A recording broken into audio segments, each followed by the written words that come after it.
Hello, bachcho. Let's see this question. The question says a point light source S is outside a cylinder on its axis near the end face base.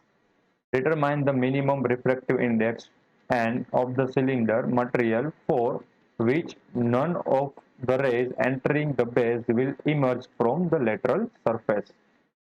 तो हमारे पास एक cylinder है जिसका refractive index है N, ठीक है। Let's suppose cylinder था और उसके बेस के जस्ट नीचे, ठीक है, ये उसका बेस था। उसकी जो सेंटर है, सेंट्रल एक्सिस है, लेट्स सपोज उसकी जो सेंट्रल एक्सिस थी वो ये वाली थी, ठीक है। यहाँ से ये उसका सेंटर पॉइंट था। उसके जस्ट नीचे यहाँ पर एक सोर्स रखा है, लाइट सोर्स, एंड वहां से लाइट आउट हो रही है, ठीक है, बाहर निकल रही है, इमर्जिंग आउट हो रही है। तो हमें बताना है कि ये जो बेस पर जितनी भी लाइट पड़ रही है इस सोर्स की वजह से, लेट सपोज ये वाली इस डायरेक्शन में, सभी डायरेक्शन में, ठीक है, बेस बेस के ऊपर, यानी कि सिलेंडर के ये निचले वाले साइड के ऊपर। तो इस सिलेंडर का रिफ्रैक्टिव इंडेक्स हमें कितना होना चाहिए बताना है, जिससे कि ये जो लाइट है वो बेस पर पड़ रही है, ठीक है, यहाँ पर, वो सिलेंडर के अंदर ही रहे, सिलेंडर के बाहर ना निकल पाए, ऐसे ऐसे बाहर ना निकल पाए, ठीक है। क्योंकि हमें पता है कि जैसे ही लाइट एक मीडियम से दूसरे मीडियम में जाती है तो रिफ्लेक्ट होना स्टार्ट कर देती है, ऐसे इस डायरेक्शन में, ठीक है। एंड वापस से यहाँ से वो एयर में चली जाएगी, वापस से रिफ्लेक्ट करना स्टार्ट कर देगी, तो इस डायरेक्शन में चली जाएगी, ठीक है। तो ये इंसिडेंट ना हो एंड ये जो लाइट है वो सिलेंडर के अंदर ही ट्रैप रहे, ठीक है। वो कोई भी डायरेक्शन में हो सकती है, वो पैरेलल भी जा सकती है एंड टोटल इंटरनल रिफ्लेक्शन भी हो सकता है, बट बाहर नहीं निकलनी चाहिए। तो हमें मिनिमम सिलेंडर का जो रिफ्लेक्टिव इंडेक्स है वो कितना रखना चाहिए, वो हमारा टास्क है फाइंड करना। तो हम इस प्रॉब्लम में जो की कंसेप्ट यूज करने वाले हैं वो होगा स्नेल्स लॉ। स्नेल्स लॉ का कैसे गिवन होता है, N I sine I is equal to N R sine R, ठीक है। तो एक बनाते हैं सरफेस सिलेंडर की, ठीक है, ये वाली हमारी एक सिलेंडर की एक सरफेस बना ली, ठीक है। ये नीचे वाला बेस है एंड एक साइड ही बना ली क्योंकि हमें सफिशिएंट है, रिक्वायरमेंट इतनी ही है। एंड यहाँ पर कुछ क्लोज प्रोक्सिमिटी में, ठीक है, ये बेस से काफी नजदीक एक सोर्स है। अब हम एक लास्ट वाली लाइट लेंगे, ये वाली जहां पर ये कॉर्नर पर, एकदम बिल्कुल कॉर्नर पर पड़ रही है यहाँ पर, ठीक है। थोड़ा सा मैं इसको सीधा बना लेता हूँ। यहाँ पर जो लाइट इंसिडेंट हो रही है बेस पर, ठीक है, अब उस पर हम स्नेल लॉ लगाने वाले हैं। अब देखो ये जो लाइट है वो बेस से टकराते वो अंदर जाएगी कि नहीं, सिलेंडर के अंदर जाएगी ऐसे, ठीक है, इस डायरेक्शन में लेट्स सपोज, ठीक है। एंड अगेन वो वापस से बाहर आना चाहेगी इस डायरेक्शन में, बट हमें उसको रोकना है किसी भी तरह से। तो हमें बताना है कि एन कितना होना चाहिए, राइट। तो मैं यहाँ पर एक एक्सिस बना लेता हूँ, ठीक है, ये वाली, एंड एंगल के नाम दे देता हूँ। जो ये वाला एंगल है इंसिडेंट एंगल है फर्स्ट बेस पर, ठीक है, बेस के साथ जो एक्सिस बनते हैं उसका जो एंगल बन रहा है वो हम अज्यूम करते हैं अल्फा है, राइट। एंड अंदर रिफ्लेक्ट होके जो एंगल बना रही है एक्सिस के साथ, ये वाला ग्रीन वाला एंगल, वो हम अज्यूम करते हैं बीटा एंगल है, ठीक है। तो हम पहले यहाँ पर इस ए पॉइंट पर स्नेल्स लॉ अप्लाई करेंगे। तो ए पॉइंट पर स्नेल्स लॉ अप्लाई करो, क्या मिलेगा, स्नेल्स लॉ क्या था हमारे पास, यहाँ पर लिख देता हूँ, N I sine I is equal to N R sine R. N I क्या होगा, ये जो बाहर मीडियम है वो है एयर का मीडियम, ठीक है, एन आई है वो, एंड या फिर एन भी बोल सकते हो, ठीक है, एन, एंड इसका जो रिफ्लेक्टिव इंडेक्स है वो है एन, सिलेंडर, वो हमें फाइंड करना है।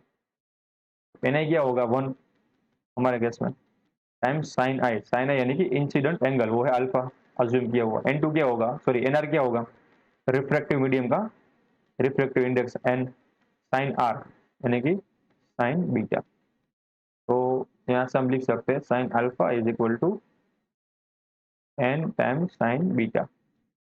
अब हम क्या करेंगे कि इसको हम फर्स्ट इक्वेशन बोल देते हैं। अब देखो ये जो पॉइंट बी है, अब यहाँ पर पॉइंट बी है जहाँ पर ये वापस से स्ट्राइक होने वाली है लाइट, वहां की सिचुएशन देखेंगे। अब ये लाइट को जो ये स्ट्राइक हो रही है बी पॉइंट पर, उसको बाहर नहीं निकलना है। इसका मतलब ये हुआ कि मिनिमम हमें इतना एंगल तो रखना ही चाहिए जिससे कि ये पैरेलली एयर में एंड सिलेंडर की साइड में ऐसे पैरेलली चली जाए। तो वो भी तो एक ट्रैप ही हुआ ना, सिलेंडर से बाहर तो नहीं निकली, समझ रहे हो। तो हमें मिनिमम इतना एंगल तो रखना ही चाहिए। ठीक है, ये जो लाइट पड़ रही है यहाँ पर बी पॉइंट पर, जैसे लाइट स्ट्राइक होगी तो उसका जो इंसिडेंट एंगल होगा, मिनिमम इंसिडेंट एंगल, उसको हम क्रिटिकल एंगल बोलते हैं ना, तो उतना तो होना ही चाहिए जिससे कि ये जो लाइट है वो पैरेलली चली जाए। उससे ज्यादा हुआ तो टोटल इंटरनल रिफ्लेक्शन होगा, जो कि हमारे पास हमारे लिए बेटर चीज है, बट उससे कम तो नहीं होना चाहिए, राइट। तो मिनिमम एंगल कितना होना चाहिए इस सेकंड वाली एक्सिस के साथ, क्योंकि अब हमें ये वाला नॉर्मल कंसीडर करना पड़ेगा ना।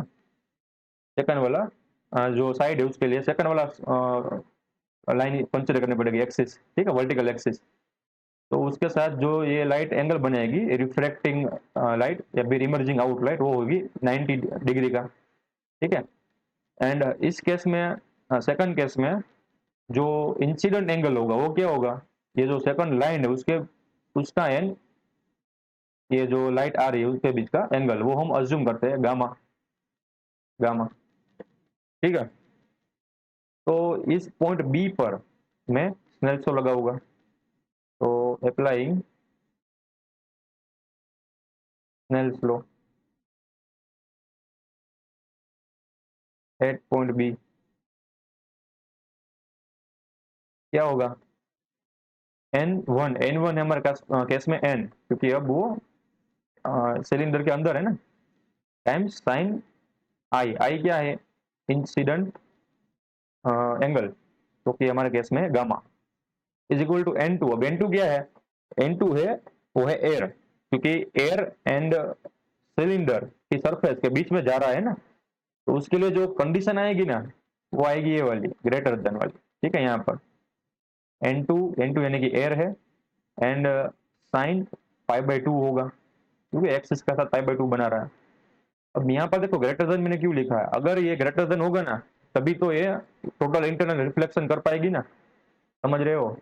क्योंकि हमारा केस है वही तो करवाना है, इस लाइट के साथ टोटल इंटरनल रिफ्लेक्शन ही करवाना है। इसका मतलब ये होगा कि मुझे यहाँ पर इक्वल साइन चाहिए ना, तो मैं यहाँ पर ये भी लिख सकता हूँ ना कि इसको पहले सोल्व करते हैं, ठीक है, sign gamma greater than one. अगर मुझे यहाँ पर इक्वल चाहिए तो ऐसे लिख सकता हूँ कि नहीं, sine gamma is equal to अगर वन अपॉन एन मिनिमम, ठीक है। अगर हमारे पास एन मिनिमम की वैल्यू इतनी हो, ये जो रिफ्लेक्टिव इंडेक्स की वैल्यू हमने अज्यूम की for let's suppose N minimum जितनी हो इस सिलेंडर की रिफ्लेक्टिव इंडेक्स की वैल्यू, इससे कि ये जो लाइट है वो जस्ट अंदर आना स्टार्ट कर दे, यानी कि टोटल इंटरनल रिफ्लेक्शन करना स्टार्ट कर दे, वही हमारी रिक्वायरमेंट है, ठीक है। ये ग्रेटर ग्रेटर देन की साइन थी वो हमें निकाल दी, तो हमें यहाँ पर एन मिनिमम पुट करना पड़ेगा ना, यानी कि जो गामा की वैल्यू है वो वन अपॉन एन मिनिमम से कम हो तो बाहर निकल जाएगी लाइट। अगर गामा की वैल्यू है वो इक्वल हो वो एन उसके वन अपॉन एन मिनिमम से, तो वो पैरेलली चली जाएगी, ठीक है, तो भी चलेगा। एंड साइन गामा की वैल्यू ग्रेटर देन हो वन अपॉन एन मिनिमम से, तो टोटल इंटरनल रिफ्लेक्शन हो जाएगा, तो भी चलेगा। इसका मतलब हम ये भी लिख सकते हैं ग्रेटर देन और इक्वल, ठीक है। दोनों केस में हमारे लिए सेम आंसर आने वाला, समझ रहे हो। अगर साइन गामा की value one upon N minimum से इक्वल या फिर ग्रेटर देन हो तो हम कह सकते हैं कि लाइट है वो सिलेंडर से बाहर नहीं जा रही, ठीक है। तो यहाँ से हमें साइन गामा की वैल्यू मिल गई, ऐसे इतनी होनी चाहिए, इसको मैं बोलता हूँ सेकंड नंबर। अब बीटा एंड गामा के बीच का रिलेशन क्या होगा, ठीक है, वो हम देख लेते हैं। तो यहाँ पर हमारे पास एक ट्राइंगल बन रहा है बीटा एंड गामा के बीच का। देखो ये वाला बीटा है, ये वाला गामा है, ये परपेंडिकुलर लाइन है, ठीक है। तो यहाँ से हम लिख सकते हैं beta plus gamma plus 90 degree is equal to 180 degree होना चाहिए, क्योंकि ट्राइंगल बन रहा है, राइट। तो gamma is equal to, gamma can be given by 90 minus beta, ठीक है। तो जहां पर गामा होगा मैं 90 माइनस बीटा पुट कर दूंगा। तो फ्रॉम इक्वेशन टू, ठीक है, फ्रॉम टू साइन गामा, यानी कि गामा की जगह पर लिख सकता हूँ 90 minus beta is equal to क्या मिला, वन अपॉन एन मिनिमम, तो साइन 90 माइनस बीटा होता है कोस बीटा, ट्रिगोनोमेट्रिक आइडेंटिटी। ठीक है, अब देखो ये मुझे इक्वेशन मिल गया, उसको मैं बोल देता हूँ थर्ड इक्वेशन। अब मैं फर्स्ट इक्वेशन में sign beta and sine alpha की वैल्यू पुट करने वाला हूं। अब देखो साइन अल्फा की वैल्यू क्या हो सकती है, मैक्सिमम साइन अल्फा की वैल्यू क्या हो सकती है। साइन अल्फा क्या है, पहले तो सोर्स से जो इमर्जिंग आउट लाइट निकल रही है, वहां से बाहर निकल रही है, ए पॉइंट यानी कि कॉर्नर पर पड़ रही है। ठीक है, लेट्स सपोज मैक्सिमम वैल्यू क्या हो सकती है, तो यहाँ पर हम ड्रॉ करते हैं, वापस से उसका बेस ड्रॉ किया है एंड ये उसकी कॉर्नर लाइन थी। ठीक है, साइड वाली सिलेंडर की लाइन थी, यहाँ पर था सॉरी सोर्स। अब देखो ये सोर्स है ना काफी नजदीक है, बेस से काफी नजदीक है, आपको ये बताने के लिए थोड़ा सा डिस्टेंस इन दोनों के बीच का दिखाया है, पर ये काफी नजदीक है। इसका मतलब ये हुआ कि यहाँ से जो लाइट निकलेगी ना एंड ये कॉर्नर पर पड़ेगी, ठीक है, तो वहां पर जो एंगल होगा ना वो ऑलमोस्ट पाई बाई टू होगा कि नहीं, ये वाला एंगल क्या होगा, पाई बाई टू होगा कि नहीं, ऑलमोस्ट। इसका मतलब क्या हुआ कि alpha can be written by, alpha can be written by pi by two. ठीक है, ऑलमोस्ट पाई बाई टू, एकदम नजदीक होगा। बाकी देखो ये जो इसके अंदर पड़ने वाली लाइट, ये वाली लाइट, ये वाली लाइट, वो तो सभी अंदर ही रहने वाली है, समझ रहे हो। ये वाली लाइट है ना कभी भी सिलेंडर के बाहर नहीं जाने वाली है, ऐसे ऐसे टोटल इंटरनल रिफ्लेक्शन करके ये अंदर ही रहने वाली है। हमने क्यों ये बाहर वाली लाइट ही चूज की, ठीक है, क्योंकि हमें मैक्सिमम कंडीशन चाहिए थी या फिर हमें एक्सट्रीमम कंडीशन चाहिए थी, जिससे कि उसके अंदर आने वाली लाइट पर भी ये काम आ सके। ठीक है, ये ऐसी चीज कर दी हमने कि हमने एक जो लाइट है उसके लिए हमने कंडीशन फाइन कर ली, क्योंकि उससे बाद अब लाइट नहीं मिलने वाली है, समझ रहे हो। हमने एक स्पेसिफिक कंडीशन फाइन कर ली, अब जिसके अंदर जो भी लाइट है ना, उसके अंदर जितनी भी लाइट है ना वो उसको ओबे करेंगे, यानी कि हमने जो मैक्सिमम एंगल बना रही थी वही लाइट ली, जिससे कि हमें एन मिनिमम मिल जाए।